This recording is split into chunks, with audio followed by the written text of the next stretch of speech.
Welcome to the Good Old Fashioned Masonic Podcast, where we talk all things Masonic while drinking an old fashioned. I'm Brian. And I'm Russ. Russ, I just realized that I always call it the Good Old Fashioned Masonic Podcast, like that should be part of the name. It's the Old Fashioned Masonic Podcast. Okay. I don't know if we've got to apply for another trademark or what's going on. But you're in charge of all that, so you take care of it. Well, that's true. So it is my mistake. So, Russ, the question of the podcast.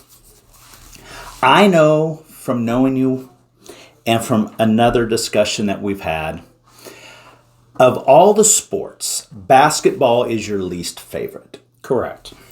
So I'm going to give you a basketball question. You really were going to do that? Yes. Wow. So, NBA. Okay? Yes.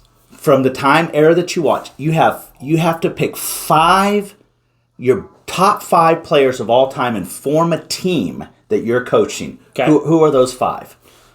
Larry Bird. Good. Magic Johnson. Good. I can see them. Weber as another Chris guard. Webber? He's a forward for basketball guys, but he's pretty good. Weber or Spud Webb? No. Okay, Chris Webber from Michigan. Yeah. Back down. Another Celtic, Parrish. Robert Parrish. And Walton. So that's good. That's very, other than Weber, that's very mid to late 80s. The last time I cared about the NBA. Fair. I think the only one that I would agree with you is Magic. I would have Magic run the point because he's a tall point guard. Fair. I would definitely, you got to have, I can't believe Jordan wasn't in your top 5. Yeah. I put you on the spot. At that point in time, that attitude's, he is probably the best. Shaquille O'Neal, who's going to stop that guy down low? He's tough. But you need to just be okay that I named 5 because I don't really care about the NBA. Fair. That's fair. That's fair. Yeah. So before I get Russ too testy. Yes. Russ. Before you just get me pissy. we have a guest. So we have a guest that's on today. Yes. That has been mentioned on at least 3 different podcasts. Yeah. So we knew we were going to get him. We finally got him. He was under the weather the last time we were going to shoot. But Russ, who do we have? We have brother Jim Hallberg coming up next. Perfect. So we're going to go grab our cocktail and bring in Jim.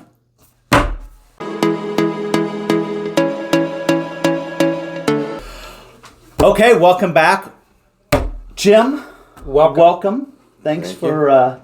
So Jim's a little more reserved than us. So we're going to draw some stuff out of him. We've got he's been a leader among Masons. He's still kind of rolling through the ranks, which we'll talk about. So we're going to draw some stuff out of Jim. So like we do on the start of every podcast, we like to know as much about the man as the Mason. So tell us all about Jim Hallberg. The man. The man. Okay, I'm married to Angela. We have 5 children. A blended marriage, so 2 stepsons. And can you name all 5?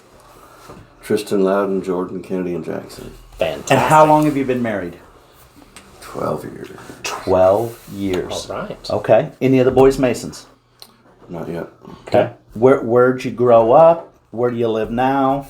I grew up in rural Nebraska, about 30 miles west of Lincoln, small town. Okay. Now we are in Colwich, Kansas, in the heart of the Catholics out there. All right. So what's your profession? What do you do? What's Angela do? I mean, we know. We just I'm a quality manager in aerospace. And so what do you do? What's that? What do you? A lot of paperwork, really. Looking at technical data, making sure we build the parts to specifications. Okay. I went to school for non-destructive testing, non-destructive inspections. So you're using ultrasound, x-rays, eddy currents, looking for internal defects in parts.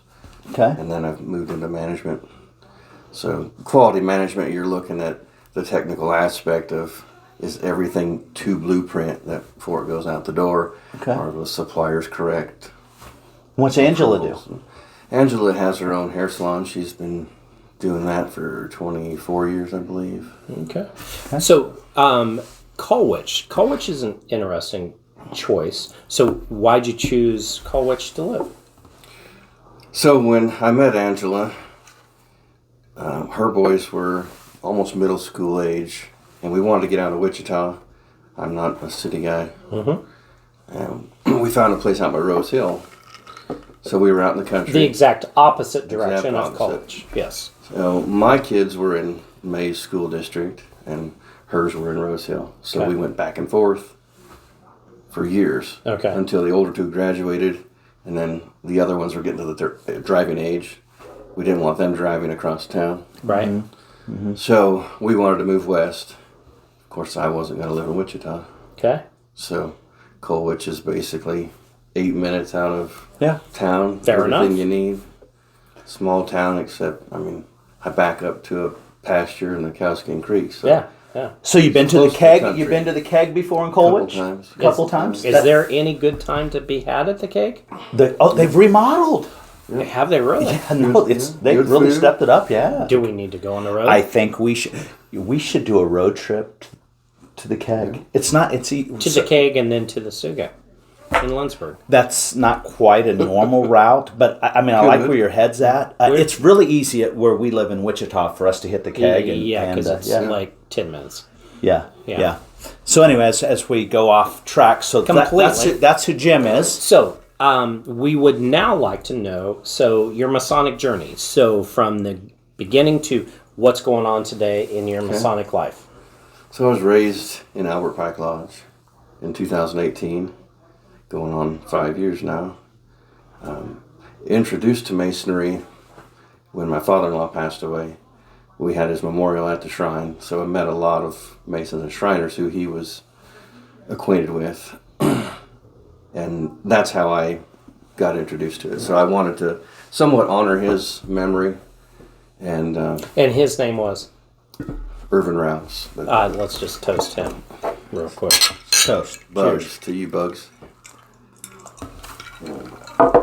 So he was raised in Albert Pike. I didn't know which lodge to go to, and most of the people I met were in Albert Pike, so that's where I was raised. Excuse me. Shortly thereafter, I enjoyed visiting other lodges, so I went to several lodges. And I went to Pyramid Lodge, and all the guys there were really open and engaging. It was a neat dynamic. They had a lot of younger guys and then really old guys, and seeing them interact on the level, talking about anything in Lodge, it was really cool to see the old guys want to teach the young guys. Mm-hmm. Didn't see that in Pike. So I joined Pyramid as a plural member.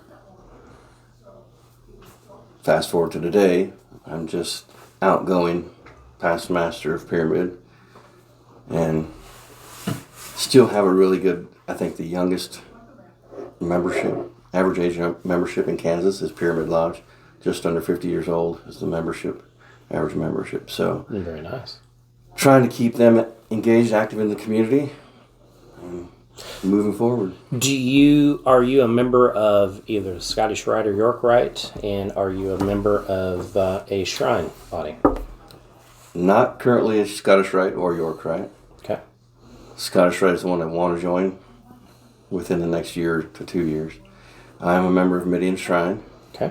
And I came to the Shrine short formed in 2018, right after I came into Lodge. Okay. Because I wanted to get active in the Shrine Bowl, and that game was hitting in July, so I short formed in June. Right. Yeah. Okay. So you're a member of Pike, became a plural member of Pyramid. And if I think I understood, as both past masters of Pike, we hated that we lost you, because we really wanted you to be a master of Pike, right? But we also want all the people we care about to succeed. So if I think I understood you correctly, correct me where I'm wrong. So you came into Pike, there's so many members of Pike. It's like everyone you know is a member of Pike. But you found a place to channel your needs, and you felt like that some of the senior members were going to empower you and a contingency of Masons to basically achieve your Masonic goals. Yeah, I mean, I don't know right away that I had the Masonic goals. I wanted to learn more about the history and become a better person myself. It wasn't about being on the line in any lodge and necessarily having a goal Masonically. Okay. So Pike wasn't necessarily fulfilling me as a person. When I met the guys at Pyramid in that dynamic, I've always enjoyed teaching people, no matter what it is, through work, if it's learning new inspections, and seeing the aha moment, the light bulb click in their head. And I was seeing that at Pyramid with the younger guys, how they were absorbing everything that the old guys were saying. Right. Yeah. So I found what I call at home. Right. Yeah. And wasn't really wanting to be on the line. Yeah, good luck with that. So, you know, we only had, I think, less than 10 active members when I began. Pyramid was almost gone. Basically, the next year I was put in as junior steward, and a few things happened, and I jumped all the way up to junior deacon that same year. Yeah. I think the thing to take away, anybody who's listening to this, if you're a past leader or a current leader of a lodge, and I guess this lecture is really to Russ and I's lodge. We missed an opportunity to engage with a member of our lodge that I know we saw instantly, which we, in retrospect, we should have done something differently. Correct. In retrospect. But the collective we really missed an opportunity selfishly for Pike. Now let's step back 3 more layers. However, Jim got to be in a place where members now that join Pyramid, they can see themselves in him, which is the ultimate goal to me of Masonry, to make good people better. Yeah.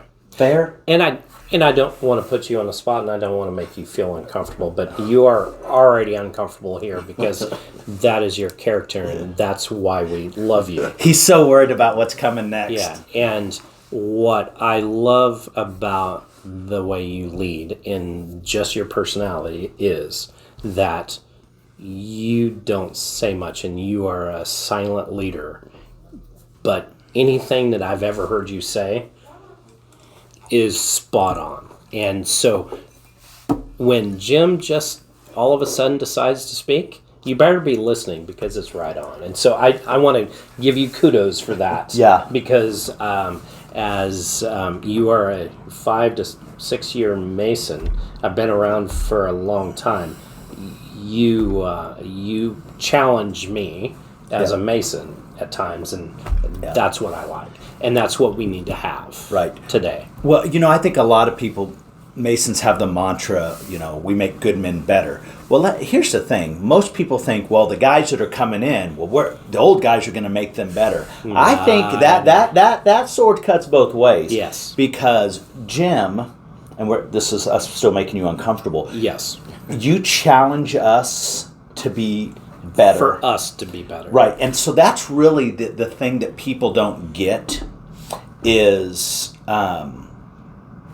they think it's very one-sided. Yeah. And if we have the right members coming in, and let me just tell you, we've said it before and others, not all men should be Masons, period. I mean, I think that's a real problem in general. But the people that we get, the Jims that come in, the 5-year guys, and we're the quarter century guys in here, and Jim's moving the needle, and he's not only moving it for us, but you've heard this name in previous podcasts. Yes. He keeps getting mentioned as kind of a mover. So again, we're done making you uncomfortable for now. We're going to come back around to that. So, you are now a past master.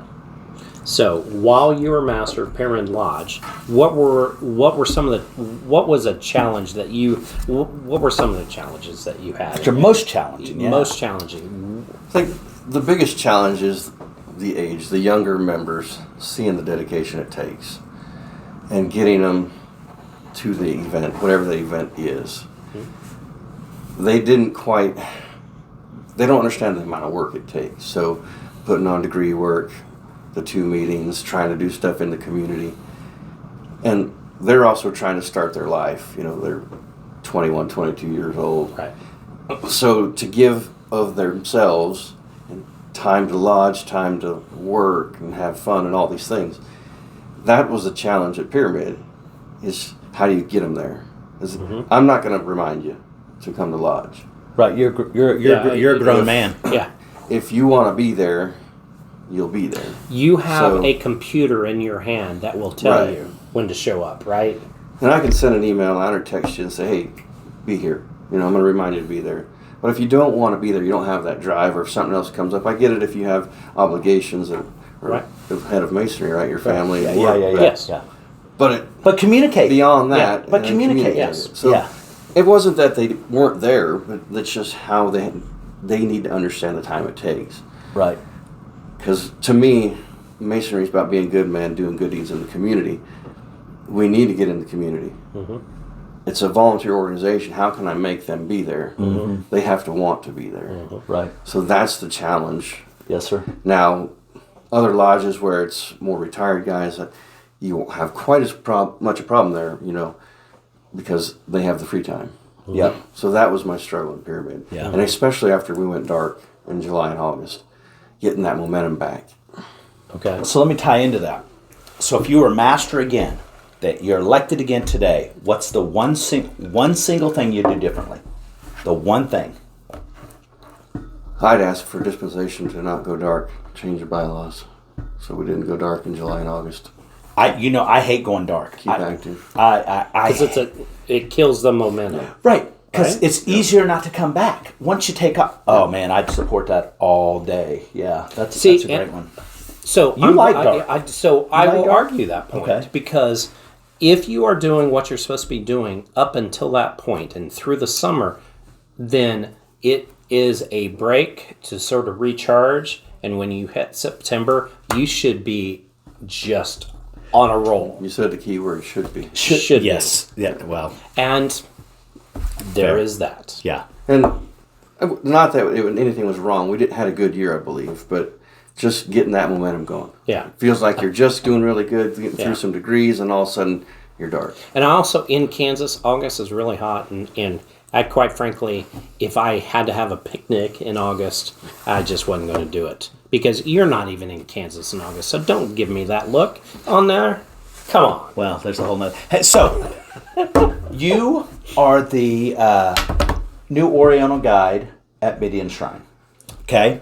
So we just have to vote you in. Well, is that fair? Well, that's really, Russ just kind of screwed it up because we're filming these in advance. So we just had the conversation, but Russ has had a few too many Old cocktails. Fashions. So he's elected in as Oriental guide. Yes.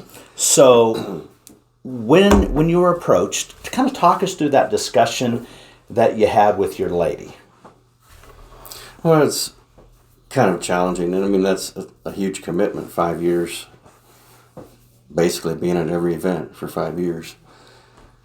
And she's not as keen on the subject still as I am, but she's supporting me 100%. She said, if you're passionate about it, then I'll support you. So I believe, in that regard, I'm fortunate to have the best partner available. Angela, I couldn't do it without her. Yeah. And yeah, she's strong. She's warming up to the idea. Yeah, cheers to Angela. Absolutely toast. Cheers to Angela. She's warming up to the idea, Drink. but I don't drink that much. Well, just You'll fake be it. fine. But so it wasn't a one night conversation. It was over a month and a half, 2 months Of convincing. Just talking through all the aspects of it. As we were chief aides. You have been an active part of Midian.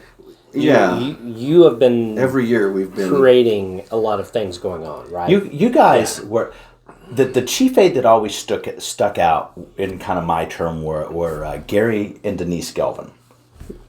I didn't think anybody was going to match up with them. You guys really matched up with them so well. I mean, just with the organization and just the hands-on approach. And that's the teamwork with my wife. I mean, shout out to Gary Denise too. You guys absolutely. Just smoked it. You guys did a great job. And so we knew the amount of work and dedication you have to put into it to make things go by being chief aide. So she knows the amount of work it's going to take moving on to the elected line.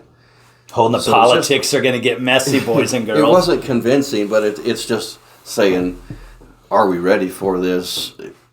Because it's, Tuesday night, I got to go here. Wednesday night, I got to go here. Oh, yeah. Because it's most of the time 6 nights a week somewhere. For me, she doesn't have to be everywhere, but then I'm not at home with her, so she had to be on board. If she wasn't on board, I wasn't going to do it. So this is not scripted, but I'm going to ask you this. So you are on the divan, and you just said 6 nights a week. So how do you balance your pledge as a Mason to God, family, and the fraternity? How do you balance that if you're doing something 6 nights a week for Midian Shrine? While taking into account your first degree charge. So it's hard. Very hard. I mean, it seems like it consumes a lot of your time. Now, it's not every week that it's 6 nights a week, because most of the meetings are once a week or once a month. So if you have all of your duties fall the first week, you're slammed. And then the next 2 weeks it's slower. Okay. But you got to take that time. I mean, also having 5 kids, I don't get to talk to the kids near as often as I should. But the good thing there is they're all out of the house. So as far as taking care of family, it's the wife and I. And then when the kids need something, of course I'm going to be there. If work needs something, that's my first priority, because I got to take care of the family. Right. So the Shrine understands that as well, but it's definitely a challenge to balance that. And you feel obligated because you've signed on to do it. Right. And I'm going to challenge you, because you are my friend, and we are friends here, that as a divan member and as a future potentate of Midian, you are going to be great. But don't ever dismiss your family, and don't ever dismiss one quick phone call from your son over anything Masonic or the Shrine, because it actually contradicts your first degree charge. Yes. Yeah. It actually contradicts that. And as Masons and as Shriners, we understand, and we will be there for you. The Shrine does, probably of all of the bodies, it probably has the biggest demand on your time, because there's so much socially going on. Yes. I mean, not the business meetings are the business meetings, right? They're a meeting. But the social side, and then with all the units and clubs and the liaison duties and all of that stuff. Don't waste your time. So speaking of, we're talking about family. Sons, have they expressed interest in the fraternity yet? Not really. Okay.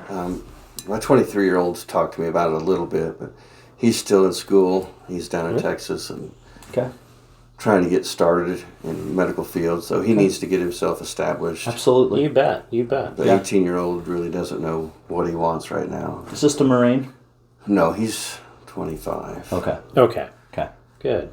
And 18-year-olds, they normally don't, so that's okay. That's okay. That's okay. So you have been actively involved in the Wichita area of getting sort of the Masonic group and Masonic family together in unity. So you have been sort of pushing that charge here in Wichita. Yeah. And so talk about that. What do you see? What do you envision here in the future? Well, the Wichita area Masons have really been trying to get that going to where the Masons are all working together. The lodges. Right now there's the 8 lodges in Wichita, and then the surrounding, there are 13 lodges in this 20-mile radius. They all have their own agenda, if you will, and they're scattered. Literally and figuratively. You're going so many different directions. So my whole thing is, let's come up with a common goal. From each lodge comes together. What's the goal we want to accomplish? Where's Masonry? Where do we want to see it in the future? once we come up with that goal versus the three of us working towards that goal, if we can get 30 or 40 people working towards that same goal, we can start to move and make some things happen. Mm-hmm. But right now, no one has that same goal. Mm-hmm. Even the Shrine, Blue Lodge, none of them. To me, it has to start Blue Lodge. The membership problem's in Blue Lodge. The rest of the appended bodies won't have a problem if Blue Lodge doesn't have a problem. Are you listening? So yeah. Pay attention, boys. Yeah. The unwillingness to work together, the unwillingness to listen and respect another person's opinion. We don't all have to have the same opinions, which I don't have the same opinions as you guys most of the time, which is a good thing.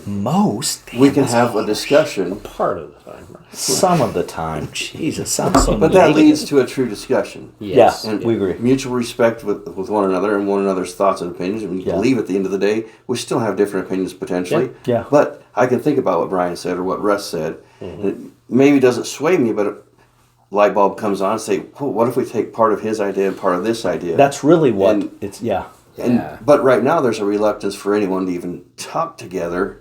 Dudes and egos. Right. Dudes and egos. That's going to be the death of Masonry. Yep. Unless we come together. Yeah. We have to come together and be in the community as one. There's talk about Kansas as a whole with lodges merging, whatnot, and it seems like sometimes what is best for the whole is just dismissed because two lodges really don't ever want to lose their identity, but then they just both die on the vine. Right. And there's a part of that in Kansas Masonry that truly exists. Probably absolutely nationwide. Yes. Frankly. Yeah. I think it's a social problem. Everyone is so concerned about what's best for them, not what's best for society, what's best for an organization. You look at the big picture. What is best for the whole organization, the whole country, whatever, is not what's best for me.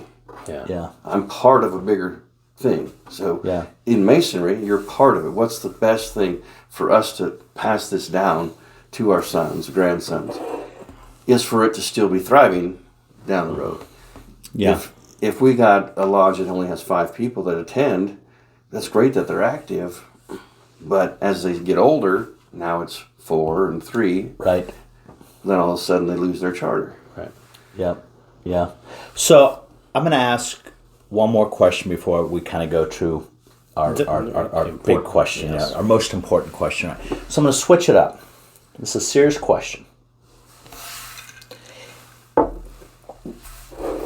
What month did you get asked to be Oriental guide to start thinking about it? July? No, it was pretty early.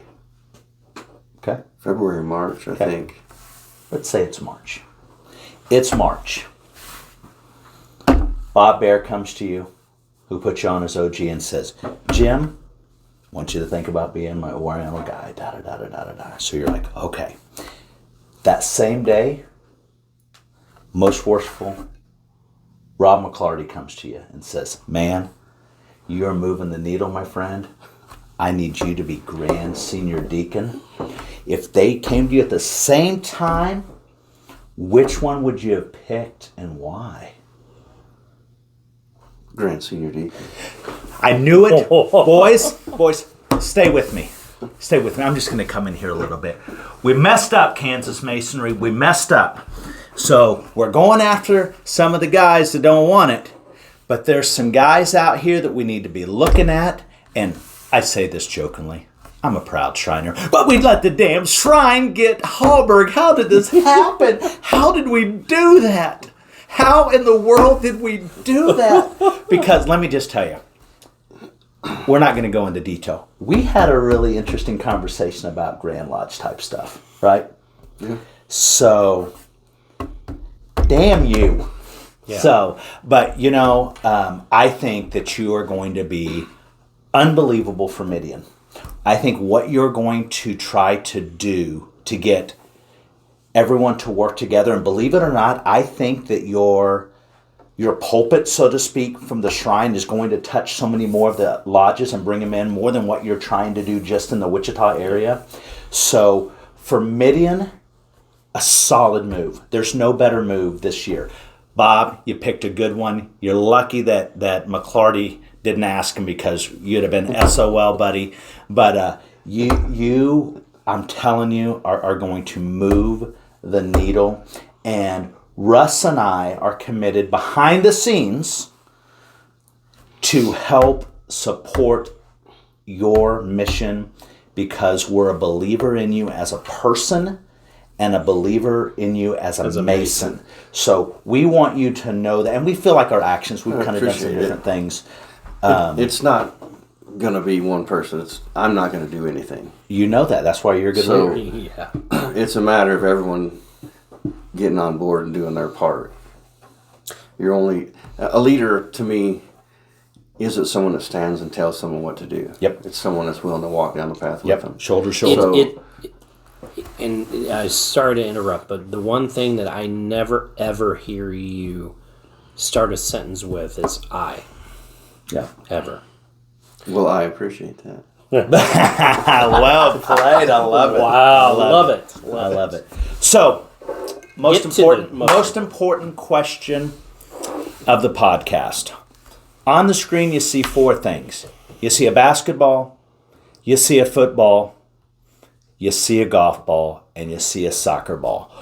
One of these sports was never invented, never, ever, ever, like it's got to go forever. Which one would it be? Do you think you know which one it is in your eyes? I think I know. No, which I was going to say something, but it predates where. Yes, thank you. He's finally catching up with what's going on. It takes a little long for me.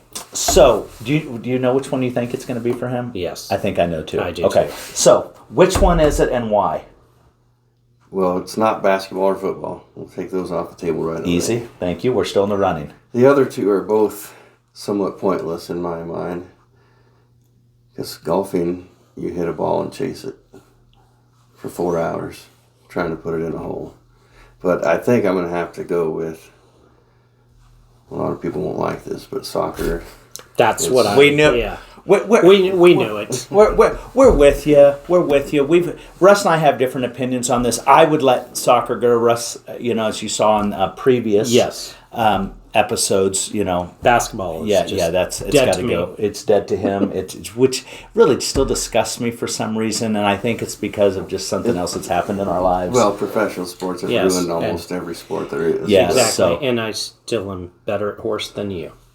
Horse, not one-on-one. There's a big difference, boys and girls. So, Jim, thank you for coming on the Old Fashioned Masonic Podcast. Appreciate you, my friend. And we sure hope that everyone else that didn't know Jim, that knows him now, he's a bad boy. That's why he's on here. Thanks.